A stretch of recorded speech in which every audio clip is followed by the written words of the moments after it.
apparently I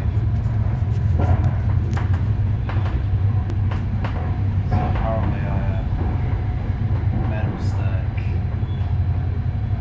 Turns out that because my ticket wasn't in English, I misread the guidelines. Apparently, it's a sleeper service. I honestly thought it was going to be one of those simple intercity services with seats. The problem with that is it has a total of 5 carriages, and 2 of them are like this one, a compartment only, and these compartments are completely full. And the other 5 reserve only. It's just completely daft. How the majority,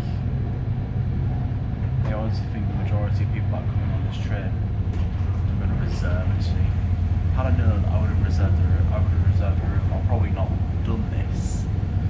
Travelling from France to Germany in one night.